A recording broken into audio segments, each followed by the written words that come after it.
Hello and welcome to Speaking of Conflict, the podcast where we discuss topics around mediation and intercultural communication. I'm Teresa, I'm expert of mediation. And I'm Lisa, I'm an expert in intercultural communication. And today we're gonna focus on role conflicts, or basically the conflicts we have or we can face when we're having different roles. So yeah, get us into this. Yes, let me introduce a little bit to the topic. Of course, it's a field of research where many people are already focused on this because this is nothing completely new.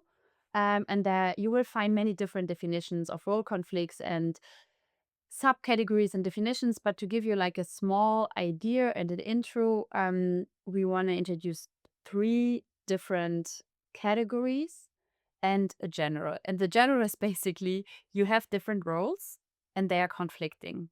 Like you want one thing and the other thing at the same time, in a way. And to be more specific, we have role strain, which is basically when you have too much expectations of one specific role. And the second one is role conflict, where different roles clash. Like you have different roles in different contexts, and you want to meet this expectation and that at the same time. But for example, because of time, you cannot manage to do it at the same time.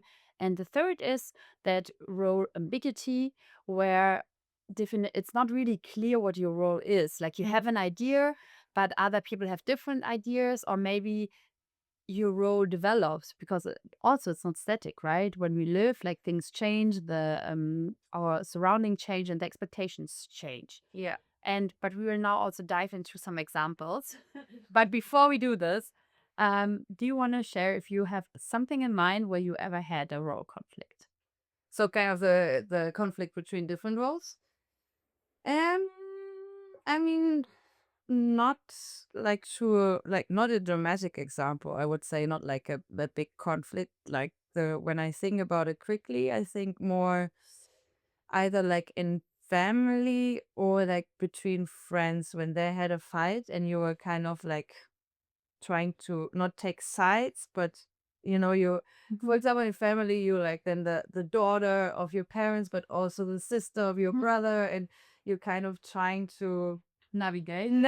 They're basically in it. So I would rather say this, but not to the degree that it was like really bad, or I was feeling like kind of the stress that these categories are having. And maybe the other one that I think about, like more, I guess, resource wise, that you don't know where to put your time and your energy on. Like, let's say, I guess a lot of people would probably connect to this, that you, let's say you want to spend time with your friend, but at the same time, your family needs you and you actually want to do sports or something like this. So you kind of try to fulfill different needs, but you kind of cannot manage with the resources you have. I think it's what every person faces every single day. Yeah, yeah. In like smaller or bigger situations. Yeah, we have our partner, we have our friends, we have our work, we have our family, we have responsibilities, we have even passions for a hobby, for, I don't know, maybe it's caring of the plants, maybe making the garden, whatever. Like you have so many things you're interested in, and the day sadly has 24 hours and you have to sleep maybe 8 of it. You manage the time, right? Yeah, And you want to fulfill all of them. And I think everyone knows this, that they sometimes want to do all of the same thing. I mean, especially, I don't know, you want to do a really good job and want to go home with finishing your tasks. But at the same time, you want to be home because you meet your friend or your partner for dinner and you don't want to be late. And then you also want to call your friend because you haven't catched up in 3 months or something. And then yeah. you try to manage this in between and you don't want to be impolite to your partner and just leave. So there are all those roles that clash. And I think also depending on the context, we have different roles and we also have different expectations to ourselves. So as a friend, I have the expectations to be there for you. But as a person who has their own business, I also know I cannot be 24 hours there for you. Yeah. And then this is already a clash. Like my higher self would be maybe to be always there, but also the other expectation would be to always do the best jobs for my clients. And then sometimes it doesn't align. Yeah, and I guess it's also we have to keep in mind which kind of responsibilities are like laying behind these roles, right? Because it's a, let's say it's a very big difference of let's say being a mother than being a friend, right? Like I mean, like I would always understand when you have a kid and you cannot come because a kid is sick. It's something else than, but I really want to meet my friends. So if the kid just says sick back home, it doesn't work. So we Yeah. have to always also keep in mind what the other person may be having for different roles, right? Like, I mean, you can be an employee or a boss and be the mom at the same time. Of course, it's a big responsibility. And trying to juggle this, being a good employer and then being a mom or it's vice versa with the dads, it's kind of, yeah, it's not easy to tackle. I would say. Yeah, I feel like especially this example you just made, I think it's something that often also is somehow part of conflicts with my clients. Mm-hmm. I mean, normally don't people call me and say, I have this person, she always stays home because she has a child, can we manage to deal with it? Of course, no one will say that, right? Like this is not, it's not like the why people call me. Yeah. But if you have a conflict about whatever, a project, guidelines, how to work together, all those workplace cultures maybe that also develop. Um, there is always a layer of maybe also someone who is scared to to not do their job good enough as a mom because they always stayed at work, or they try to do extra good at work because they know my colleagues know I have a child, and then I don't want to be judged to not be good, or there's so many things. Or maybe even the private life. I feel like even this interfere between private life and work life. People try to separate it, but in the end, it's connected. If people are unhappy at home, Yeah. they will also somehow bring this energy to the work. And vice versa as well. Right? Yeah, exactly. Because I mean, when you feel like stress at work, at the end you were there 8 hours minimum, and let's say you have as well like just maybe not a raw conflict, like an inner conflict, but the conflict just with other people. You feel frustrated, you go back home, and you kind of drag that energy there too, and then you have less time and less good mood that you spend actually with your loved ones or with your kid, and like that's not good. But maybe it's also interesting what I thought now because raw conflicts, I guess, kind of has like two layers. Like the one is pretty much the inner focus. So you have different roles, you try to fulfill them, and if something is not working right, you are suffering.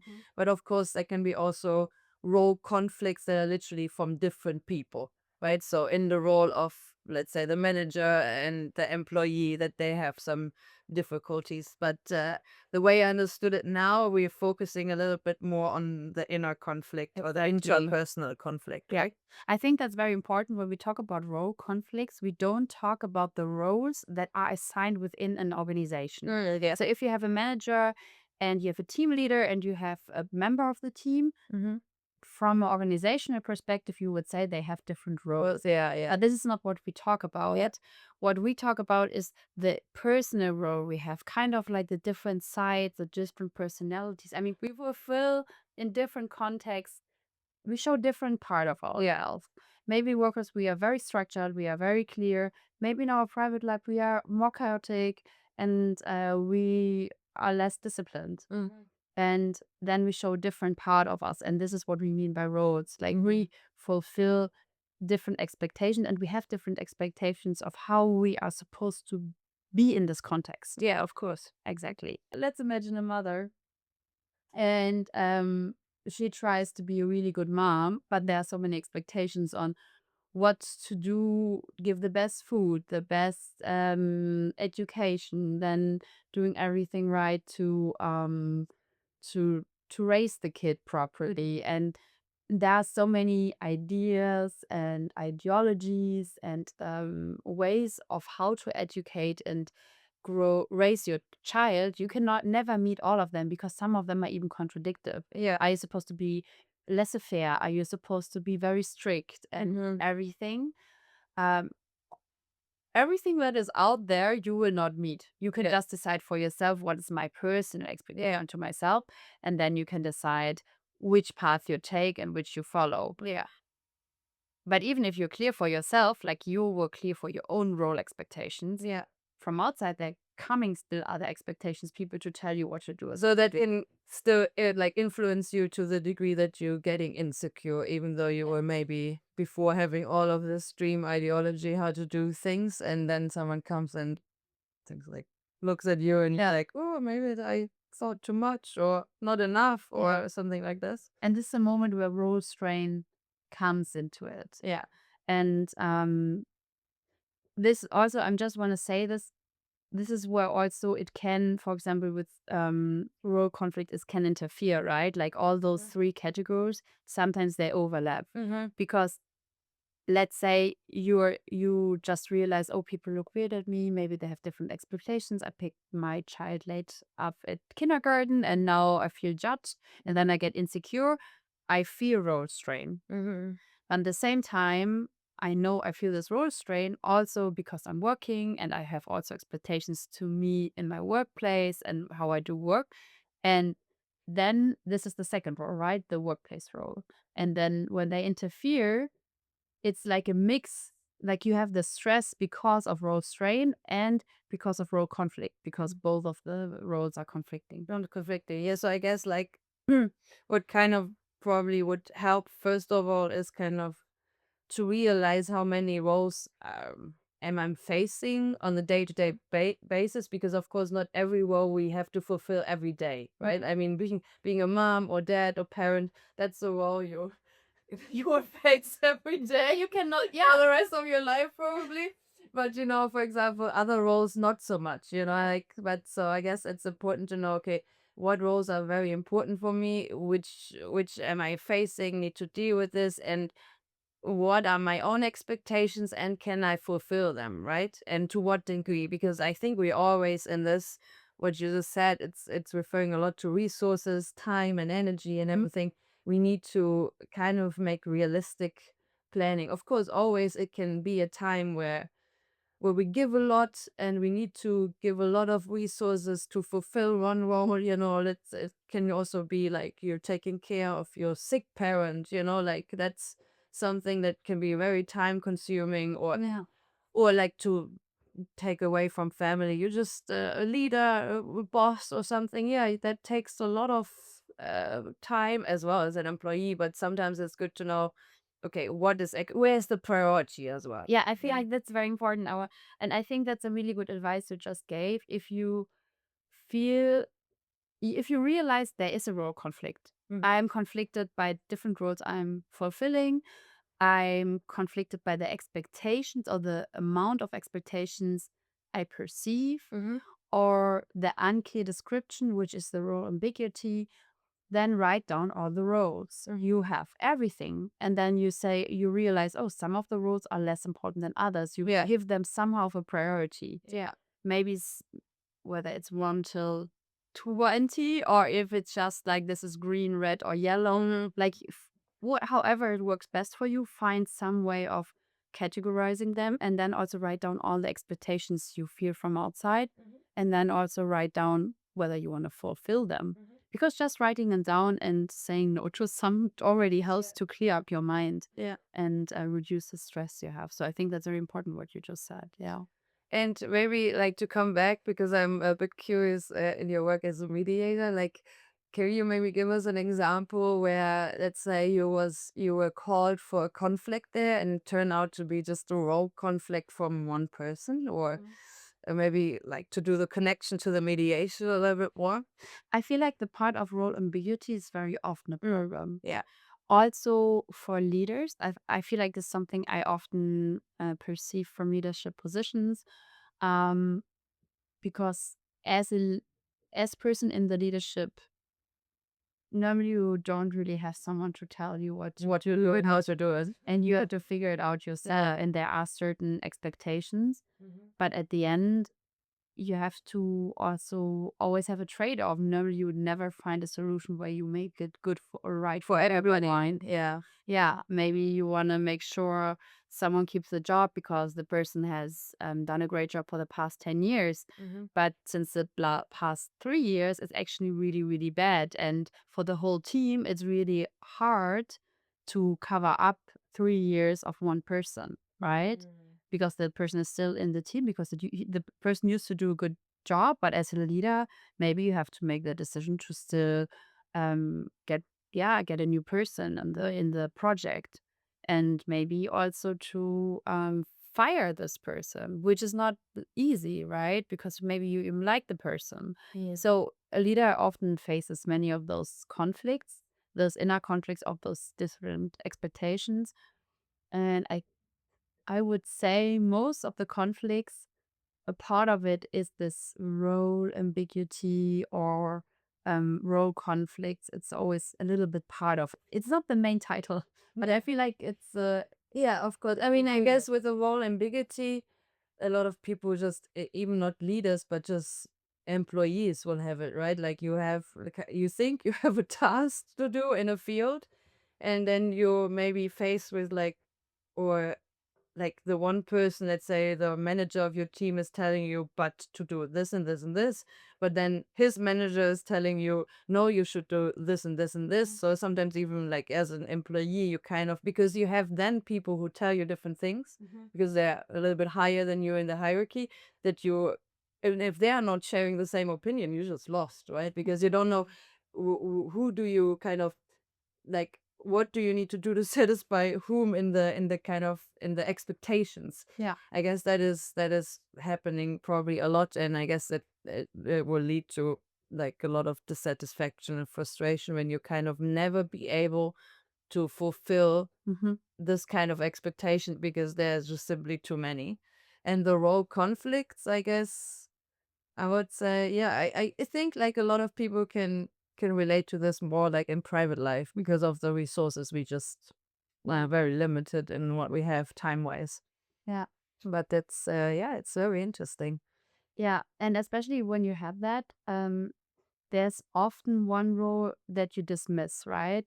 Like maybe you prioritize the work life, for example, in the one moment, and then you dismiss being the best friend you wanted to be, or the best partner you wanted to be, or even just a good enough partner, a good enough friend. I am good enough partner. That sounds funny.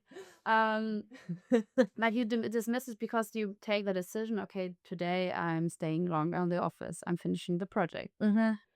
And if you do this too much, it will kind of feel like you will go against your inner moral values. And the moment where you write down your expectations, you can organize them in the way where you find a new perspective that enables you to get a feeling of I'm not going against my values. They can be basically simultaneous be there, and I'm kind of once prioritizing one thing and then the other thing. Okay, so maybe we just jump directly in there because you gave already the advice for everyone who is having struggles in any way or conflicts with the roles we have. I guess you already said the first thing that helps is taking your time, thinking about what the roles are, writing them down. And I guess, correct me if I'm wrong, like when it's, especially when it's in reference to someone else, also kind of be very transparent of like the outcome you just wrote down. Because again, when you have like this conflicting things with, I need to be at work for longer than I actually want to, but it's maybe it's just like gonna be there for half a year and then be home early or something. We need to be transparent with the people that are immediately affected by it, I guess. Exactly. And I think that's super important because one thing is the unclear roles. And the second level is, are you able to communicate it? Because I think this is where where the second level of confusion often happens, because in the first thing is, can you get clear for yourself? Okay, I'm clear for myself. Can I now communicate it? And just to give like a personal example, for example, when I started my own business, there were many friends where I'm like, I know you're used to that I have time at that, and I'm going traveling with you. I'm taking the But now it's over. yeah, because like in this year, I think this year I will not travel. I will not come to visit you. I really need to focus on get things doing. Yeah. And I had so many open tasks in my head and so many expectations I wanted to fulfill for myself, that I was communicating this and told everyone. So everyone was also clear to what expect, because maybe they were expect like, because they knew, okay, normally every year we're taking a weekend trip, and then they were already planning it in their head. And Yeah. if I'm transparent, they can adjust to it, and they can use their time otherwise, or they can make their own decisions, right? So that's why it's super important to communicate it. But often when we have this reflection where we feel like, okay, we need to do certain changes because our roles are conflicting and need to change, otherwise I cannot handle it, Yeah. we are scared often to hurt people or to get not acceptance by what we do. And I think this is also why I'm not coming because of role conflict, but because when I'm coming, this gets visible because people start to talk about things Hmm. they haven't talked about before, even as they started to get clear on the personal level of what they want and where they want to go.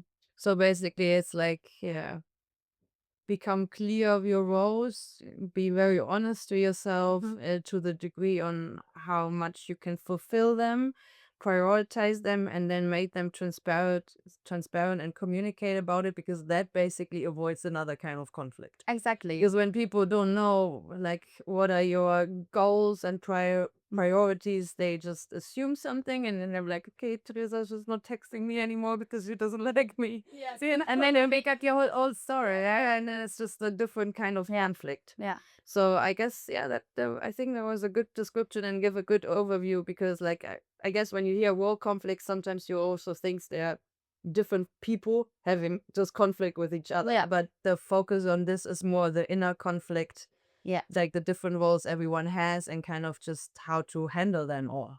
And of course, like, sometimes we face struggles, but it doesn't mean like we can never manage, right? There's always a time where we struggles with some roles regarding stress and work and private life or whatever it is. But of course, when it's getting too problematic and when it's getting too much, please reflect on it and really see what's possible for you to handle, basically. Yeah. And ask people to help you clarify, right? Because sometimes it's so messy in our head. That's why we talk to friends or talk to colleagues or even like to mediator or coach. All right. Have a good week and see you in 2 weeks, basically. Bye bye. Bye.